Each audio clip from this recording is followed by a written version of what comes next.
Amen. Kwenye kongamano nilimuona Mungu hivi. Hivi. Nilipotoka hapa nakumbuka ilikuwa Jumamosi. Nishafanya sana interview. Ulifanya interview sana za kazi. Hapo unakuta kuna walimu wenzangu na group la walimu. Kwa hiyo naweza nikawasiliana na mwalimu kwamba ukiona sehemu pote kwenye interview nipigie simu. Kwa hiyo naidiwa tu kwamba yaani naidiwa tu kazi kwamba utapata. Naidiwa tu. Na mimi nishazoea kwamba nikiitwa lazima nijiandae sababu ya interview. Nakumbuka kabla ya kongamano nilikuwa nikatoa sadaka hapo. Maana ukatoa sadaka hapa. Najisikia tu kwamba ili yaani na moyoni, lakini moyoni najisikia kwamba ili nipate lazima nitoe pia na sadaka. Lazima ili nipate lazima yaani Roho Mtakatifu anakushuhudia. Yaani nasikia kabisa moyoni ndani kwako. Roho Mtakatifu anakushuhudia. Roho Mtakatifu anakushuhudia. Na nakumbuka kwenye Biblia kuna mtu mmoja ni Suleimani aliota ndoto. Baada ya kuota ndoto akaenda, yani kwa sababu ya ndoto akapata maelekezo, akamtolea Mungu sadaka. Akasema kwa nini mimi nisitoe sadaka hapo, hebu nione kama Mungu atanisahau. Kweli ule ugomvi ulivyotokea sikujua hata nashindaje kweli baba. Maana ilikuwa ni hatari. Yaani ukisikia hatari kweli baba ndio ilikuwa ile. Na mbaya zaidi baada ya ugomvi kutokea paka na ndugu ambao ni wa pale nyumbani. Mmoja baba tayari yupo amelala Kwa sasa kila mtu anaweza akaingiza tu miguu yake anavyotaka. Kwa hiyo akaingiza miguu. Sasa walipoingiza miguu paka akiondokeka sifanya wanatawala. Kwa hiyo sasa wao wakaona sasa huyu jamaa atakuwa chapo 60. Kweli wakapeleka sehemu na wakanishtaki kabisa. Na anayetengeneza hizo kitu ni baba mdogo. Usitaje majina. Yaani anayetengeneza kitu ni ndugu yangu kabisa. Sasa wakati naenda kule sijui kinachoendelea baba ujue. Yaani sijui, yaani mimi naenda kukuta vijana, sijui kinachoendelea kunikuta ujue. Kwa hiyo ninapofika pale nashangaa tunaitwa naambiwa fulani kuna 1 2 3. Hapo sasa nikashtuka. Yaani nafahamu kushtuka. Yaani nikashtuka paka yaani kama moyo unataka kuchomoka ujue. Maana sasa kumbuka umeitwa mahakamani afu ujui kinachoendelea ni nini. Hapo ndo sasa nikaanza kukumbuka hivi Mungu wa Elisha yuko wapi? Ukakumbuka? Sapo sana nikasema. Ukakumbuka unabii? Kwenye vita utapita lakini utatoka. Kwenye vita utapita lakini utatoka. Katikati ya wachawi utapita lakini hautakufa. Katikati ya vikao vitakavyoandaliwa utapita lakini hautakufa. Katikati ya maneno utapita lakini hautakufa. Angalia mtu ameke na kutamkia hautakufa. Watoto wako watapita lakini hawatakuwa zero, lazima wafaulu.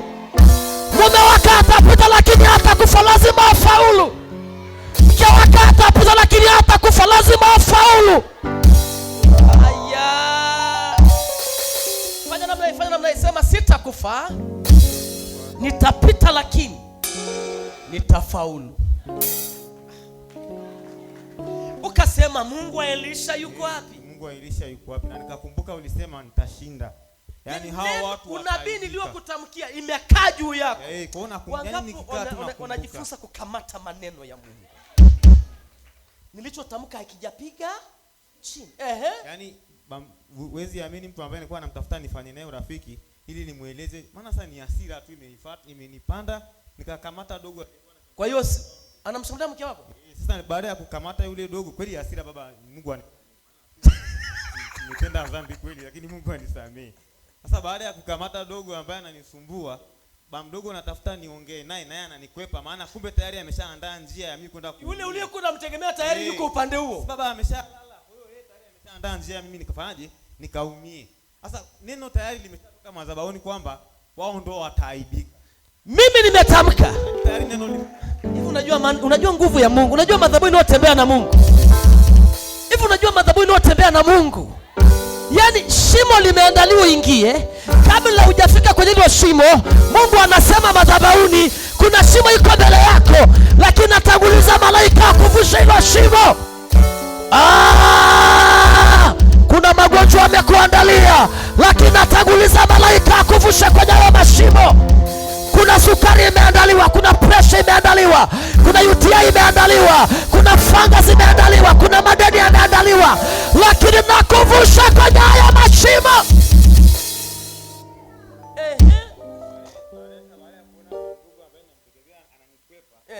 Baba umetamka, nikaacha nipambane naye, maana sasa nitafanyaje na baba hayupo. Kweli ule utaratibu uandaa, maana sio utaratibu mzuri. Nimesema wataaibika wao. Wataaibika. Kweli waliaibika. Yaani unakutana na mtu barabarani, unamsalimia anaitika, lakini ni kwa shida.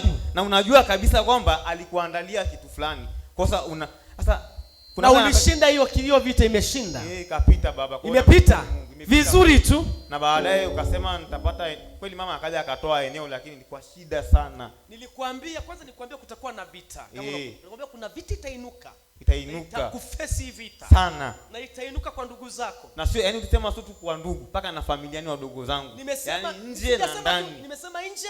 Ndani. Unasema unataja mtu yoyote. Ulisema tu ndani ya familia kuna shida na nje kuna shida. Nje ya familia kuna kama neno halijapungua hata nukta. Haijapungua hata nukta. Hata nukta. Nani nimpe unabii? Nimpe nani unabii? Umelala hivyo. Nikutamkie kitu kinachoenda kujiri? Nikueleza kinachoenda kutokea? Utashika? Baliza babani na watamkia watu waende nyumbani. Amina baba. Kwa hiyo kweli kwa neno lako na kwa kinywa chako nimeshinda baba. Umeshinda ile vita. Kwa kweli ile ya ndugu family na ni wabaya na nikakwambia utapewa eneo.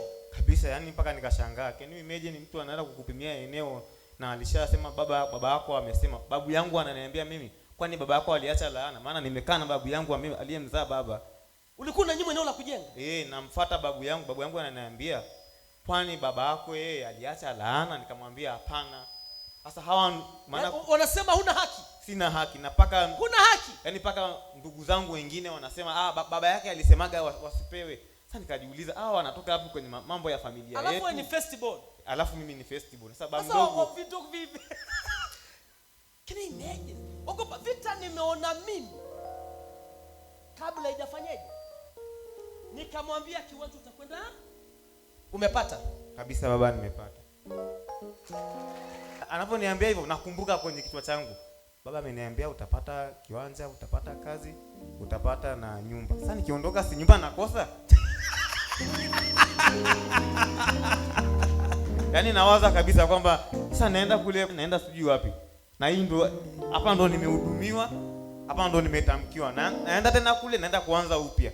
Lakini nikiangalia nguvu ya hapa, maana ukifika kule inafutwa kwanza ile. Unaanza kula kwanza chakula cha huyo kwanza. Nikiangalia nguvu ya hapa ni kubwa. Inaonekana kabisa nguvu ni. Yesu makofi. Angalia mtu amekaa pe. Hebu rudi hilo neno kama wanakubali. Wazee wakubwa na watu ni mpaka unashangaa. Na wanajua sehemu ulikopita. Alafu wanaungana wewe ukachapwe. Alafu na watoto ambao ni wa kiume. Na wao watafanywa tu hivyo baba. Kabisa, maana wana watoto wa kiume. Wewe Mungu ameshakuvusha. Ukashaka ukakwambia wewe. Lakini nakumbuka neno la Mungu kwamba kitanivusha. Mtu anakushauri uende. Twende sehemu. Angalia huyu, mpaka unataka kumkamata umpige kidogo. Sasa hapa unajua unapata kila kitu. Nikamwambia ni mshirika wa hapa. Simtaji ni baba mmoja. Usitaji samee tu. Lakini namshukuru Mungu baba, ili nifupishe sasa. Namshukuru Mungu kweli, baada ya kutoa sadaka na kuja kwenye kongamano ilikuwa na moto. Nimeshazoea, naenda sehemu nafanya tu interview, tu na kuahidi tu, mara naahidiwa tu. Mara nikaenda kuna shule fulani tu, nikapigiwa simu na rafiki yangu akaniambia njoo. Nimefika pale, nimekaa kwenye kiti sana nasubiri interview, maana nimeshazoea. Umeshazoea. Mazoea. Kongamano la Jumamosi moto ulitembea. Ukadaka. Kadaka kweli. Nimeshazoea, ukienda sehemu shule za watu hizi, maana ni za watu, ni lazima ufanye interview. Nilifika pale, nimekaa nasubiri nilipewe makaratasi nianze kufanya. Naambiwa naonyeshwa darasa nikafanya. Natamka kibali chako kiachiliwe. Shida ya watu wengi hautapokea. Nasema kupitia ushuhuda huu hakuna kutestiwa, unakwenda kumiliki ambacho umeidiwa. Amen. Nyokea kwenye mafanikio yako wiki hii. Upako huu utatembea na watu miezi 6. Amen. Ramani zako zikufuate. Watu sahihi wakufuate. Ukaingia darasani. Hakuna interview. Hakuna interview baba. Unaambiwa twende darasani ukafundishe. Nikaambiwa tu maana shule yenyewe ina ghorofa, wakaniambia tupanda huko nenda kafundishe huko. Kajiuliza hivi hamna interview kweli leo? Hata ndo neno likanijia kwamba baba alishatamka utapata nyumba, utapata kiwanja, na sasa ni kazi ndo unapata. Na kutamkia pokea vitu Bwana. Pokea vitu Bwana. Baba sijakupa furuto, neno tu nimetamka. Baba hujanipaka mafuta kama trekta. Hujanipa chumvi. Yaani hujanipa chochote, neno tu kama yule akida alivyotamkiwa na Yesu. Ni neno tu limesafiri. Utapita hapa? Yani utatoka hapa? Yaani paka nikashangaa. Yaani unashangaa eti baba kwa sababu kuna vita ya ndugu ikiinuka kama sio Yesu ni kichwa kinaondoka. Kama sio Yesu baba. Yaani kweli sina baba wa kimwili lakini nina baba wa kiroho na najivuna naye. Baba wa kimwili ameondoka. Mimi nafurahi kitu lakini kimoja. Baba wa kiroho yupo. Kitu kimoja. Yoshua amesema nikamwangalia ananiambia sio nimshike. Hawa nakumbuka nimetamkiwa. Nitapita kwenye vita. Na vita imetokea. Na nimeshinda vita. Nikakutana na mtumishi mwingine juzi, akaniambia watumishi wa mbingu duniani na baba yako ni masuperstar, wanazuia watu karama, yani karama. Akaniambia nenda kwenye kanisa ambalo utapata karama. Nikataka kumwambia kama mimi siwezi kung'ang'ania ili niombe, mimi ndo nitakuwa mzembe, lakini kuhama hata kama nikiwa maskini nitabaki tu hivyo hivyo, lakini hapa baba barikiwe sana, barikiwe sana. Sasa ataondoka wapi wakati mke wake kabeba mimba hapa? Vita amepita, ametamkiwa hapa, vyote vimetokea.